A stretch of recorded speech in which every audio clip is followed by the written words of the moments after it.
Rock guys would like to welcome Krashkarma. Hey man, what's up? What's going on? How's everybody? Everybody's great. Back in Cali, feeling good. Yes, cool. Just got home from a 24-hour ride. Wow. Now, Niki, are you originally from Jersey? I am. I'm a Jersey girl. Okay, because that's where I am. You know. I thought. Yeah. 732 South boy. Hold on a minute. yeah. I'm from Woodbridge, New Jersey.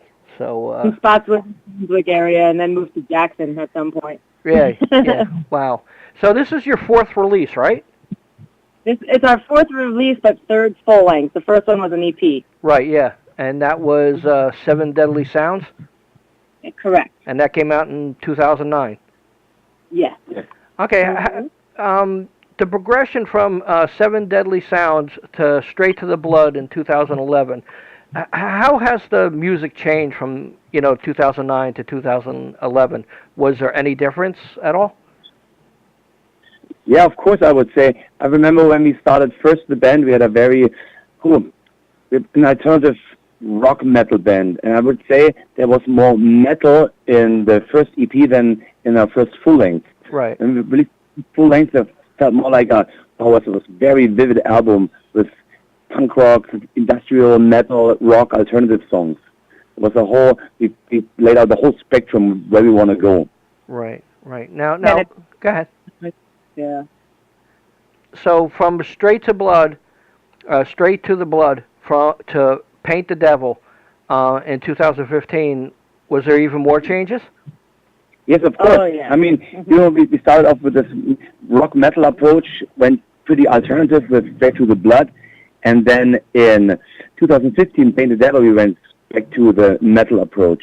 So everything was very riff-based, and we listened to a lot of In Flames and Swedish melodic death metal bands, and that had a big influence on our songwriting, I think. It was still Krashkarma with a heavy rock edge, but it was pretty heavy. Right. I was blasted with the plane real quick. Hold on. My private jet is coming in. Private jet is taking All right, there we go. So I would say Paint the Devil got really heavy again. It basically picked up where we left off with Seven Deadly Sounds and took it to the next level. Right. Now you got Morph. And is that CD released yet? It's going to be released on Friday. You can get it digitally right now. It was released on the 3rd on digital platforms. Right. No, not yet. Right. Okay. Yeah, but the 7th is the official release date. That's what we're pushing for this date. So. Cool. Now, again, was there any changes from the first 3 prior releases to Morph? I really enjoyed every song that I heard from the disc and stuff like that, because you both said it to me, and I listened to it quite a bit of times. Naturally, Stranded is my favorite, but after that, I think Morph into a Monster is pretty cool.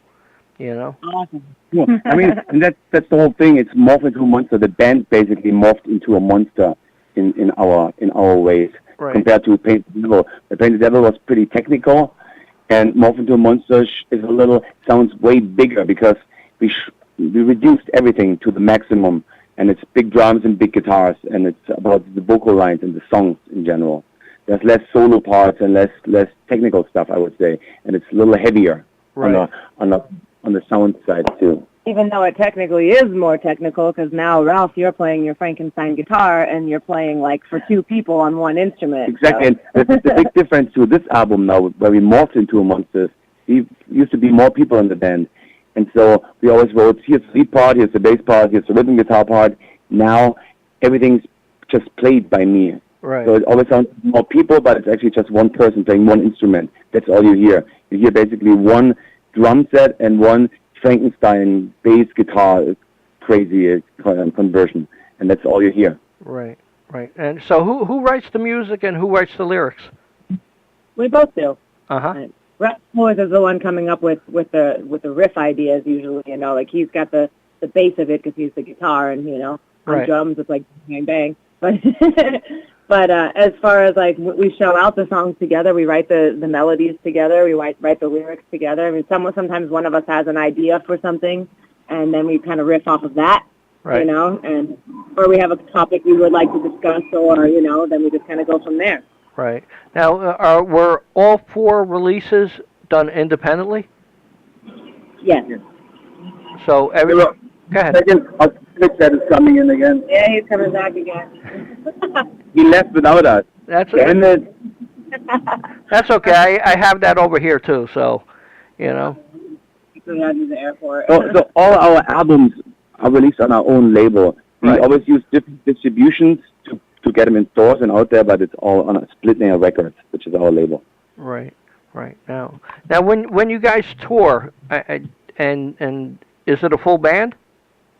Nope. No, only two. Two of us.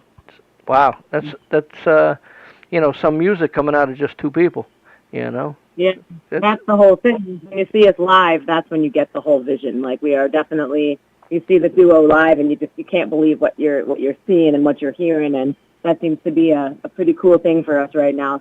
Right. Cool. Sets us apart from the band. This is where we make our fans. Yeah. Because, like I told you, this crazy guitar bass construction that gives you such a wall of sound that people always look at us in awe and can't believe it. Right. And then we also put on a show. You know, Niki's jumping over the drums with a baseball bat and destroying a cymbal, and she's playing the harmonica. We go into the audience. There's a light show. We jump off speakers. So it's not just two people playing songs. It's a whole performance. It has an intro and a peak, a come down, and then a whole outro and a ending. Right. I mean, watching a video, Ralph, you're a wow man. You know. He's nuts. Yeah, I can see that. You know. But it's entertaining, you know, that's what people want, you know? It's all the energy with the bands when I grew up I listened to. It was a lot of hardcore, New York hardcore bands, and those guys are just put such an energy on stage. That was always my goal, to bring that energy back. Right. Now, with all four releases, are they still available? Yes. Okay, I just wanted to make sure that people could still pick them up and, you know, get them if they want. Were they all out on CD, or were they downloads? They're all CD and downloads. We have both. Cool. Any word of maybe vinyl? We're thinking about vinyl, but since we're our own record label, vinyl always takes a lot of money to get it done. Right. You know, so we will definitely eventually get vinyl, but right now we have to be wise with our budget, because if a new CD out, we need new merch, a new light show, and then all promotion right now. And promotions, so we're like, okay, we would love to have vinyl too, but you know, if we project the sales in vinyl and what we have to spend on it, right now it doesn't make too much sense for the next tour. Right. So what merchandise is available for fans to buy right now? Well, of course, all of our CDs, and actually we're going to be on our way to go pick up all of our new tour merch, which will be updated on our web store, which is on Facebook, or our website, Krashkarma.com. We have web stores up there, which has all of our current designs. And what do we have? So we have hoodies, we have zippers, we have V-neck girly shirts, we have little backpack, rucksack things, sleeping masks, guitar string bracelets, all kinds of crazy stuff, koozies. We love merchandise. Wow. I'm a geek, you know, so I'm like, we have to get the best stuff. It has to be the greatest quality. It has to look good on every woman, you know. So I think we benefit from that, of having a girl in the band, because I actually care about what we put out there, and not just like, we need a T-shirt, you know. Yeah, definitely. Now, tell me about touring. Are you going to start touring? I know you toured in the past. What's up with that? Friday, our tour starts. Yeah, our season release party is on Friday here in LA, and then the next day is Reno, and then it's go time. We're going for 6 to 7 weeks in the U.S., and then we jump over to Europe, and we'll be back and forth, you know. We're just working this album probably for the next year, I would guess. Right. Yes. Yeah. I mean, you know, we've played, since we started this band, we played almost 700 shows. Wow. Yeah, we don't really stop. So most of the time we're on the road, we play a lot, and that's always why our albums take a little longer to be released. I would like to release an album every year, but since there's so much touring, it always it stretches, and it takes another month, and then we go back on the road, and then we try to mix it. But the most important thing for us is touring and playing live. Right. Now, is there any difference between the audience from, say, Europe to the United States, the fans? I would say it's good bands and really good bands. Yeah. And always depends on, of course, the more fans we have, the crazier they get. And we like if people go crazy and dance and stage dive and do all this stuff.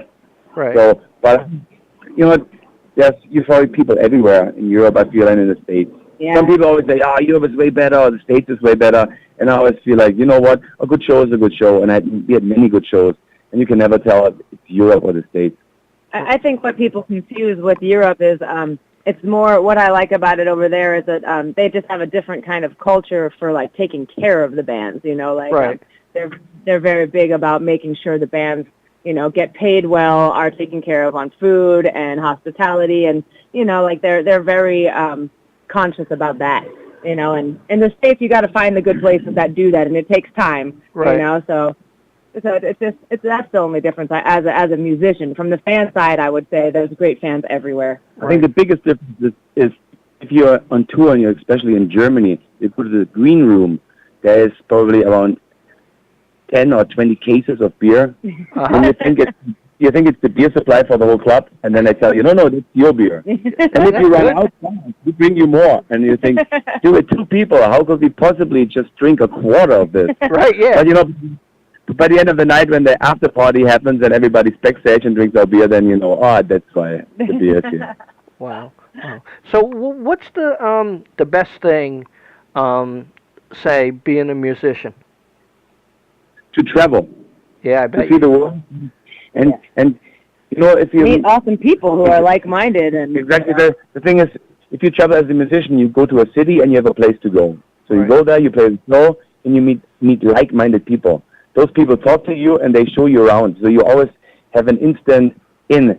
You never have to do all the tourist crap in a city because people spare you that stuff and they show you the cool things right away. Right. And that's I think that's the cool thing about being a musician. Definitely. That you go to a city and you always like tap into the local scene right away instead of going to a city and buying a map and okay, now I'm looking at the Eiffel Tower or the Brooklyn Bridge or I don't know. So that's definitely the coolest thing about being a musician. Right. Now, Ralph, what kind of music do you like at this time? Ooh, I always liked AC/DC and ABBA. And these days it's more like Massive Attack and Slayer, or In Flames, and everything. Good music I actually like. Right. There's no right. We listen to a lot of satellite radio these days, and that goes from hair metal to reggae to comedy to Frank Sinatra. Yeah. Wow. And how about you, Niki? Yeah, I mean, I'm the same. Like, I grew up with, like, old classic rock and country. I'm from the East Coast, you know, so I was into, like, the punk. Were you a Bruce Springsteen or a Bon Jovi girl? I was both of those girls. Come on, give me a break. I got to meet them both, so. That's cool. Yeah. But no, I mean, you know, I loved all that stuff, and my stepfather was big into, like, Hank Williams Jr., so that was my first concert. But I grew up with all the classic stuff and then, you know, went into the rap because that was, like, right when the Wu-Tang and all that started coming out and to Black Flag to Misfits, you know. And so my taste is all over the place. And I think if you're a musician, that's really the most important thing is to have an open mind towards music. And that's where we pull. You need inspiration. You cannot just listen to what you play or the same genre or where you're going to find something to make something new. You know, and we pull from everywhere, and that's the best part about music, just being a music lover. Cool. Now, what's a realistic hope for the Morph CD? A realistic hope that we get invited to play bigger tours and play bigger festivals next year. And how about you, Niki?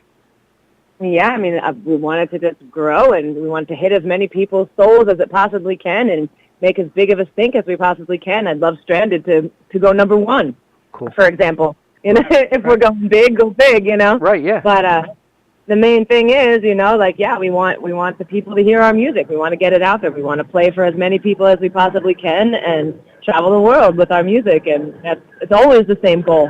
Right. We just want to write better songs and become better musicians and become better people in the process and, you know, enjoy life. Right.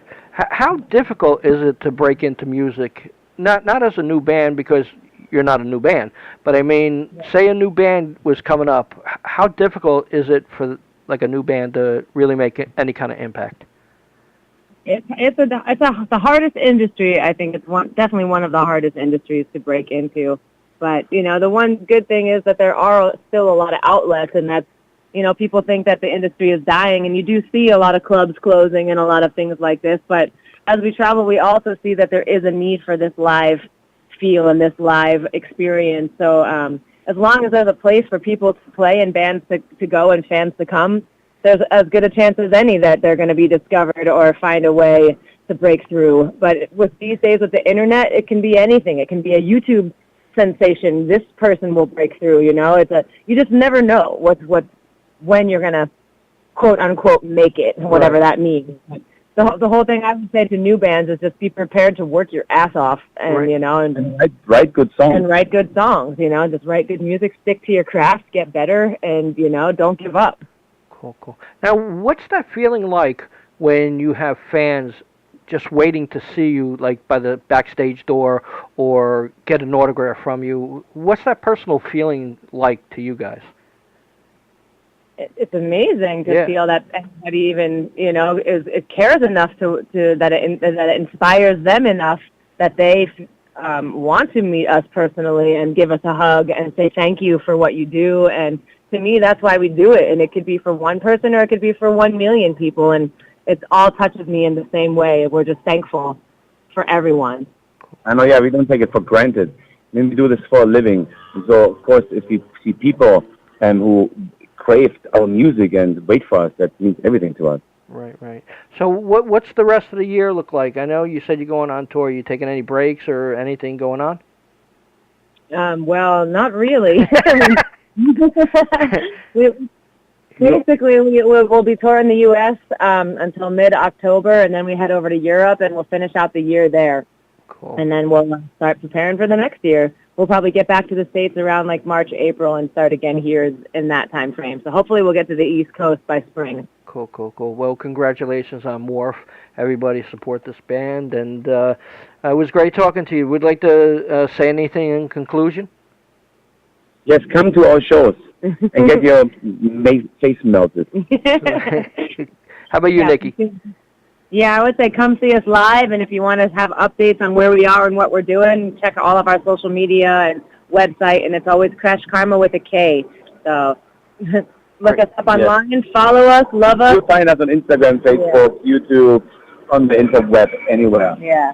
Cool. Like us, do all that lovely stuff, and spread the word. Thank you, man. Thank you. Awesome. Thank you so much for taking the time, and have a wonderful day. You too. Talk to you later. All right. Bye-bye. Bye. Bye-bye.